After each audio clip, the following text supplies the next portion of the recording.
la porte mystérieuse François avait vécu une vie raisonnablement réussie. Il avait peu de choses à se reprocher.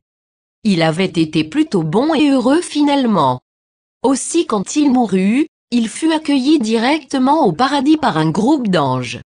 Avant de l'emmener retrouver des êtres chers arrivés ici avant lui, ces anges lui firent visiter ce qu'ils appelaient son domaine. Il s'approcha et vit différentes pièces qu'il put parcourir librement. Dans chacune, il trouva un écran sur lequel défilaient des scènes de sa vie. Il les percevait de l'extérieur, comme détachés, et il avait accès en même temps aux pensées et aux émotions des personnes avec lesquelles il avait interagi. Une grande lumière se fit en lui, soudain, il comprit tous ces gens qui lui avaient souvent paru mystérieux, et il put mesurer l'impact de ses actions et de ses paroles. Il s'aperçut qu'il avait parfois blessé alors que son intention était d'aider. Qu'il avait parfois fait du bien sans le vouloir réellement. Il réalisa à quel point il avait été souvent inattentif à ce qui se passait autour de lui. Et combien les choses auraient pu être plus faciles s'il avait été plus à l'écoute. Il ressentit un peu de tristesse mêlée de regret devant la disparition de ses illusions. Alors qu'il songeait à la difficulté d'évaluer les situations et les humains, il arriva devant une porte verrouillée sur laquelle son nom était inscrit. Il appela un ange pour lui demander ce qui se trouvait derrière cette porte et s'il pouvait y accéder, mais l'ange le lui déconseilla. François, intrigué et un peu craintif, insista. Se pourrait-il qu'il se soit trompé encore plus grandement que ce qu'il croyait? Qu'y avait-il derrière cette porte? Il insista encore et l'ange finit par sortir ses clés et ouvrit la mystérieuse porte. Ce que François découvrit alors le laissa sans voix.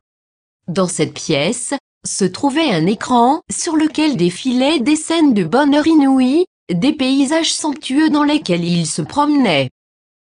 Il vit des monuments incroyables dont il était l'architecte. Dans sa vie terrestre, il avait exercé ce métier mais ne s'était jamais senti capable de réaliser de grands projets.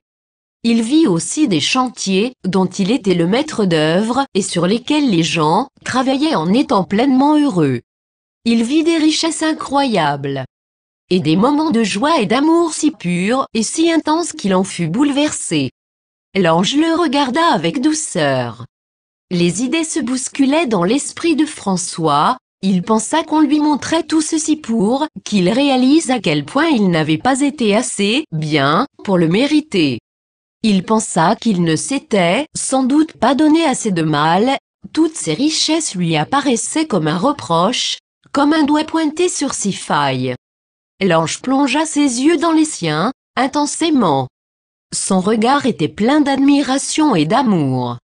Jamais un tel regard ne s'était posé sur lui. Jamais il n'avait ressenti à quel point il était digne d'être aimé. Alors il comprit. Tout ce qui lui était présenté là, c'est tout ce qui avait été à sa disposition lors de son passage sur Terre, pour son plaisir et sa jouissance. Mais il n'y avait pas eu accès, pour une seule et unique raison, il n'avait pas cru assez en sa propre valeur. Il ne s'était pas aimé suffisamment. Il aurait suffi qu'il pense mériter tout cela pour que ses richesses se matérialisent dans sa vie. Il aurait suffi qu'il reconnaisse sa propre valeur.